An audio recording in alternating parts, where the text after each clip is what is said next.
Welcome to the Fit 15 podcast show, where you'll find health and fitness inspiration, motivation, and information shared in 15-minute episodes. Tune in while getting a move on to make leading and enjoying the benefits of a healthy lifestyle almost too easy. It's the Fit 15. And now your host, Catherine Basu. Welcome to the Fit 15 podcast show. I'm your host, Catherine Basu, and so far on the Fit 15 this week, I've had on guest Lauren Golden, who's an international best-selling author, and stopped by to share some productivity-focused tips from her new book, which you can enter to win if you check out the show notes from that episode. Yesterday on the Fit 15, I had on author Erin Wathen, who stopped by to share tips from her new book, Why Can't I Stick to My Diet? And while she did help answer that question and has some great tips for those of you who might be struggling to make healthier food choices, she also shared some great insights for any of us looking to make changes in the new year, whether it's related to our health and wellness or other habits that we're trying to make or break. So I highly recommend checking out both those episodes for help with your New Year's resolutions and making sure that you keep those commitments as we get ready to head into the second month of 2019. Today's guest, though, is going to kind of bring us back to the roots of the Fit 15 and share some fitness-related inspiration with you. So my guest is Dr. Nathan Luczynski. He is a certified chiropractic sports physician, certified strength and conditioning specialist, board-certified massage therapist, CrossFit Level 2 coach, certified powerlifting coach, and certified CrossFit weightlifting coach. As a health enthusiast, Nathan helps to educate, entertain, and inspire those around him. As a leader in the healthcare industry, he strives to consistently and relentlessly pursue excellence, integrity, and camaraderie. As an Army veteran, he brings with him mental toughness, grit, and high attention to detail. Nathan is a strong proponent of preventative medicine and believes that regular maintenance, coaching, and personal awareness can stave off major injuries and setbacks. Dr. Luczynski, welcome to the Fit 15. I'm excited to have you as my guest today. I'm excited to be here, and thank you very much, Catherine. And let me ask, am I able to call you Nathan as we continue our chat? Absolutely. Yes, Awesome. Absolutely. Well, I appreciate that. And yeah, so I wanted to have you on because you have this great event here in Hermosa Beach that I think people may or may not want to, try to start training for, or something to keep them inspired for the new year. It's a little bit different. It's the Burpee Mile. So could you start us off just by telling us maybe, what inspired you to start hosting this event? All right. Well, I've been doing CrossFit now for about 6 years. And right when I first started doing CrossFit, I heard a little whisper from somebody in some corner somewhere about this thing called the Burpee Mile. And so everybody initially just cringes and says this is horrible and terrifying event and that they would never dream of doing it in their entire life.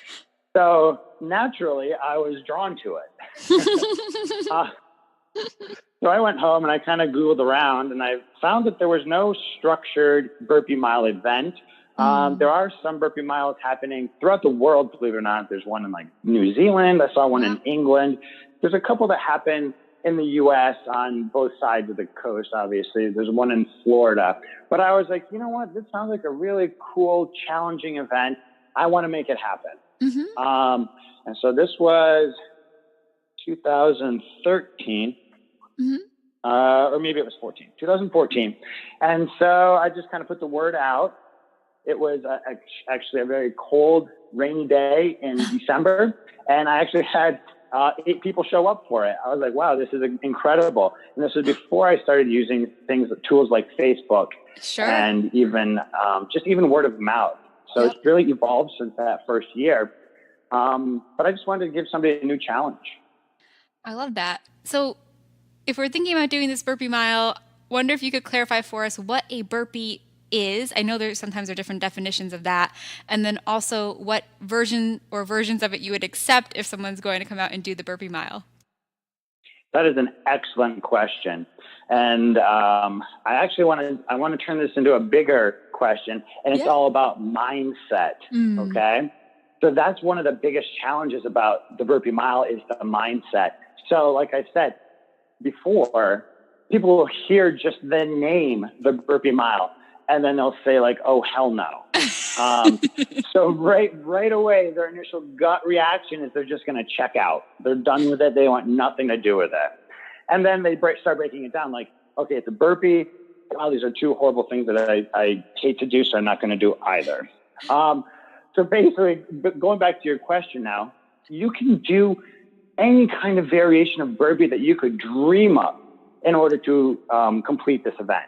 Mm-hmm. It's not, there is an RX standard, which is actually what you would envision of falling onto the ground or gently placing yourself on the ground, standing up, and then doing a two-legged broad jump forward.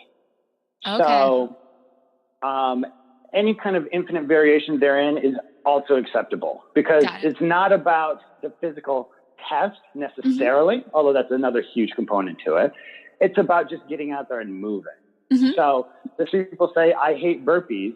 You can scale this burpee any way you want to. So what I've seen, and I've done on a couple of these events, because I've had it now for 5 years. Mm-hmm. Sometimes you kind of like shuffle your feet and then you kind of fall to your knees and then fall kind of like face plants onto the ground.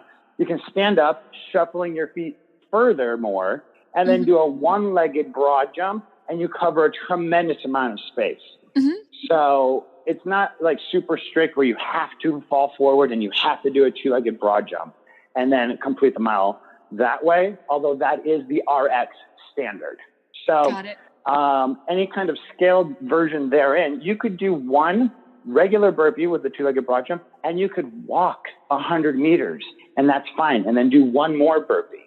You know, and that's part of like the challenge of it too, is that the first time you do this, I would tell anybody, do not try to do this RX because it's going to be a lot harder than you think. Right. But what I see is people get out there and they do this scale and then they finish and they go, you know what? I still have something in my gas tank. I could have done it differently. And that's what brings them back the next year because mm-hmm. now they can kind of craft it to their own ability and to their own skill set to make it more challenging. And that's the thing. It's all about the person's drive and commitment and what they want to do in order to complete this task. Hi friends, it's Catherine, and if you are using this episode to get in an out and back walk but only have 15 minutes, that was your halfway point reminder. You'll want to turn around now. All right, back to Dr. Luczynski. You can do it as a team. So you could have, I've had groups of like 6 or 8 people. One person does one burpee and then they just rotate through all those people. And then all those people at the end say, wow, we did that quickly. And I could have done it. I could have increased the challenge level just a little bit more. And then they come back the next year and that's what they do. They change it up. I love that. So you're not going to be out there checking their form, and sending them back to the start. Absolutely not. Absolutely not. While teams are, allowed and acceptable and exciting to do this as a team, this is very much just a solitary event for you to get in your zone, to tune out the rest of the world and tune into your own body and just shut everything down and just go for a mile. I really love this because the spirit of the event, it's more about getting people out there, getting people moving and having them tap into some of those, what I would consider like fringe benefits of fitness. Everyone this time of year, they start maybe committing to a fitness routine or recommitting to one maybe for more weight loss goals, or that's kind of the common thing. But you and I both know there's so many other benefits of being active than just that. And I love that, the spirit of the event is trying to help people get to experience those, like the mental benefits that you mentioned. I mean, we had talked about this a little bit before we officially were recording, but did you want to talk about any more about the science for the listeners listening about, why the Burpee Mile scientifically is something that they might want to consider trying? Absolutely. Yes. I'm all about science. I totally geek out on science, which is also in my background as a sports chiropractor. I use a scientific background and research evidence-based approach mm-hmm. to treat my patients. So I like to think about what is the drive? Why are people here to challenge their bodies like this? So initially, yes, there is a test of physical aptitude. It's mm-hmm. going to be hard. It's going to challenge your body more than going and running a 5K. Mm-hmm. No doubt about it. Okay. But there's also 2 other components to it that I like to address. One has to do with mindset. mindset. And the second has to do with environmental conditioning and connecting with nature. So as far as mindset, a lot of times people will hear the name, the Burpee Mile, and rule it out completely. But those that come and they kind of overcome that mindset of, wow, that sounds incredibly hard, will come and they get to experience the thing that they've probably never experienced before in their life. So what happens is that in our daily life, we use a lot of our brain called the prefrontal cortex. And that part of that brain has to do with our logical decision making and our self-talk and self-judgment. So it's always firing in the front of our brain. And so what I like to do is try to get people to understand by coming out there, we're trying to shut down that prefrontal cortex. In fact, it's referred to as transient hypofrontality. And basically what that's doing is we're turning off all of that judgment and all of this critical thinking that we're always doing. And we're just living in the moment. We're just going to go down to our primal brain and we're going to be in the moment and just tune it out. And in that, it's so therapeutic. It's meditative and it helps people recover. And then at the end, when we start thinking, using that part of our brain again, you can feel relief and you feel a sense of accomplishment. And it's just an important thing to try to do because a lot of people don't get to experience this transient hypofrontality. And this is the perfect event to try to get them out there and try it out. Oh, I love that. That's super cool. Yeah, it's really neat stuff. And then the second thing was environmental conditioning. So as we've evolved as humans, it's just been in our nature that we want to try to make our world around us as comfortable as possible. So what we've done is, we put clothes on. We start by building a fire. We make sure that we have all of our temperatures regulated so we're never too uncomfortable, whether it's at the office or at your house. We sleep with our down comforters and all of that kind of stuff. Try to move to SoCal and then it gets rainy when you don't expect it. Yeah, exactly. I love it though. I love it. So what we're doing in essence is we're kind of losing our connection to our environment. So the way that we experience our environment is our skin. So everything goes through our skin, through our central nervous system up to our brain, and then we are connected. All right. So as we start becoming too comfortable, then that connection from our skin, from the environment to our skin to our brain is lost. So now instead, our central nervous system doesn't really know what to do. And there's been a lot of conversation about how this can be the cause of things like autoimmune dysfunction and also some sorts of cancer, depression, anxiety, chronic fatigue, all these things because we've lost that connection with our outside world. So we're going to get you out in the outside world and you're going to jump around in the sand and you're going to get hot. You're going to get sweaty. You could be cold in the sand, but you're going to connect with the environment. And it's a nice, comfortable way to get out there with almost 100 people doing the same thing. And you create this little community of people getting out there and being active. So it's just what I want to talk about with the whole mindset. Absolutely a huge component to this Burpee Mile and the environmental conditioning. So just getting out there and being one with nature. Yeah, I love that. So now I know, it's good for people listening that it's meant to be a fun thing. They don't have to stress out about it. But I guess for people that are thinking about trying to wrap their mind around that, this could be something challenging and fun and they might not need to be afraid of it to attempt it. How many burpees do you think it takes? Like the average person, I know you have a time limit of 2 hours, but what could they expect going into it? Maybe if they're even just a beginner considering this challenge for the coming year. Sure. Yeah. Well, let me tell you, I can tell you the number of burpees, but one of the first things that I say before I say 3, 2, 1, go, and everybody starts doing their burpees is that this event, if at any time during this event, you're feeling nauseous or you feel like you're going to vomit or pass out or dizzy or super uncomfortable, then just stop because that's not what this event is about. It's not out there to destroy anybody. Nobody's ever died doing this. Nobody will ever die doing this. I take special precautions, like paramedics there, volunteers. So it's just about listening to your body and getting out.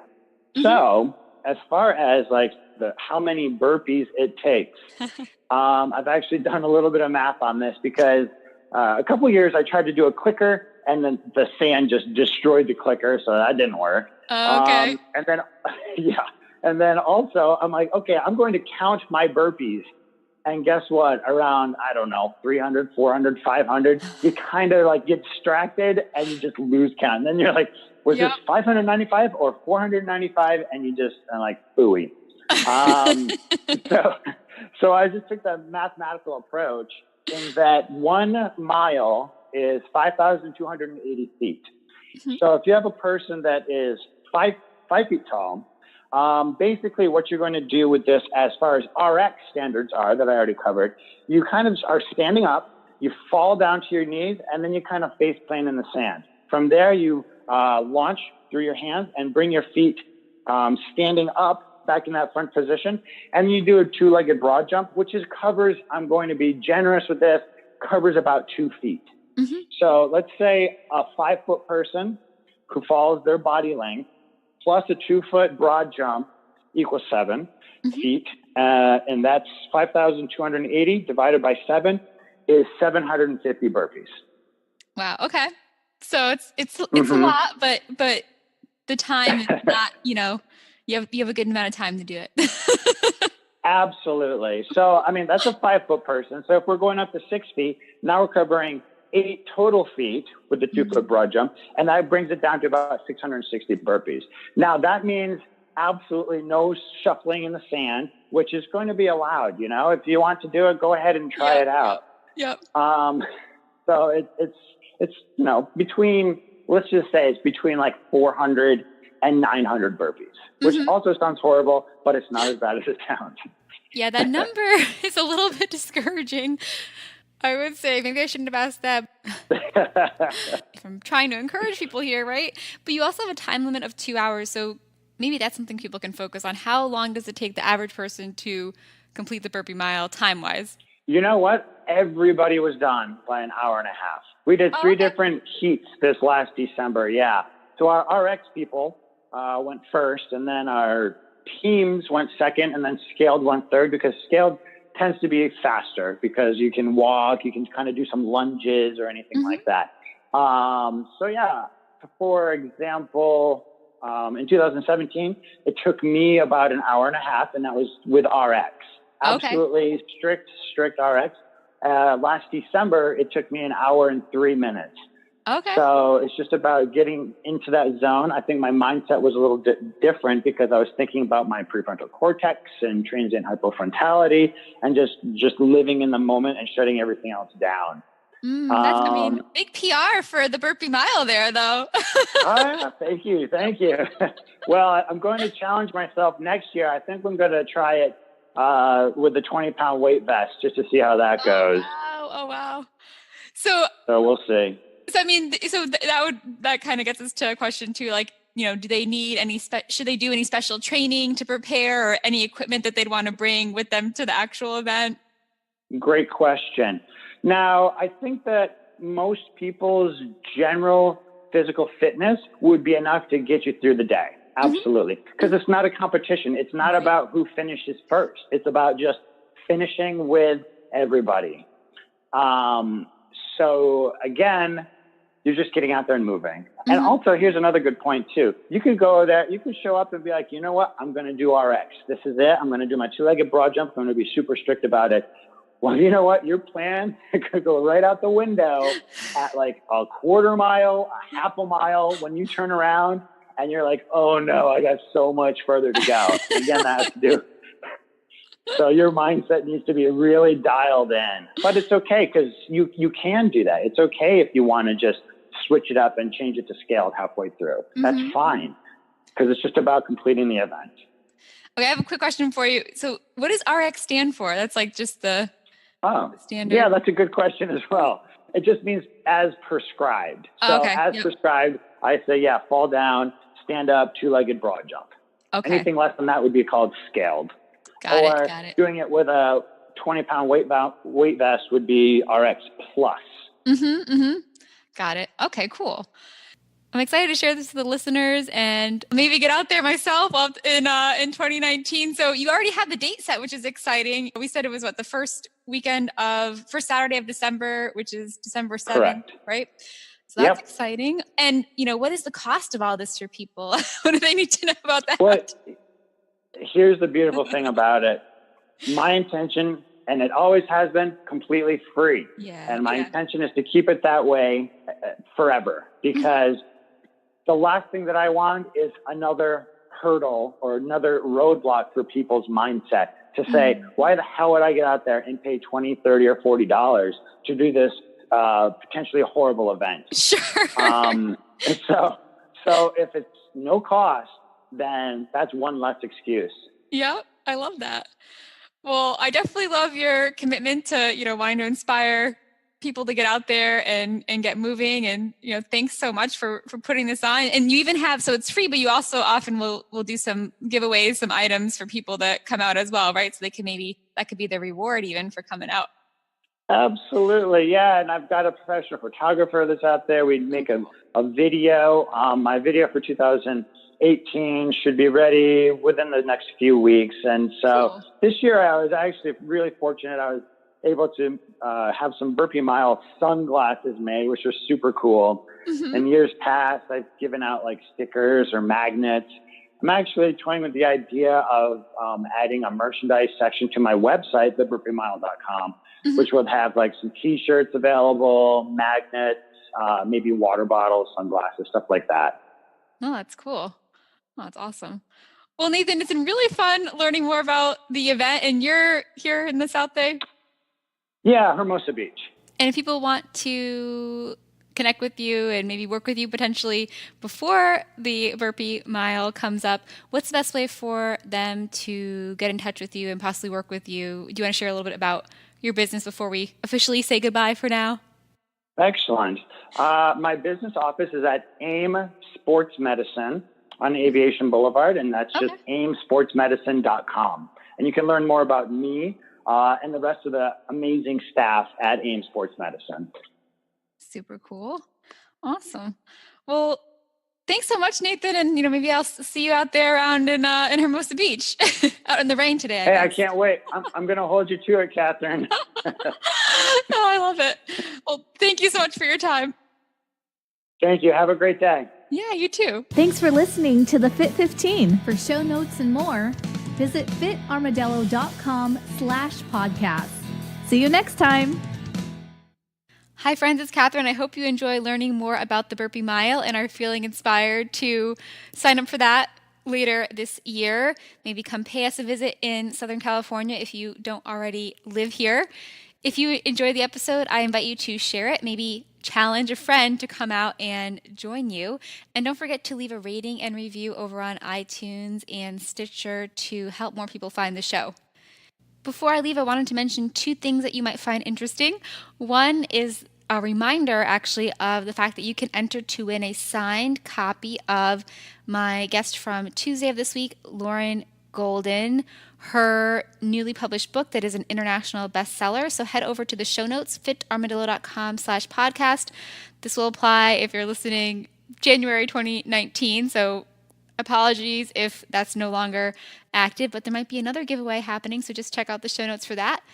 The other thing I wanted to mention is that tomorrow, Friday, February 1st, 2019, will be the first of what I hope will become a series of First Friday fitness classes over at Fit Armadillo. These are online small group fitness classes. I will let first-timers enjoy the class for free, and then the first 5 people beyond that for just $5, and then everyone else at the regular online group fitness class cost. So these classes are limited to 10 participants. So I want to make sure you sign up early, sign up often. Hope you'll get to enjoy that series and share your feedback on different class formats you would like to see and the times that are best for you by heading over to fitarmadillo.com/classes. I hope to work out with you tomorrow during our first Fitness Friday class. Wishing you a wonderful rest of the day. Bye.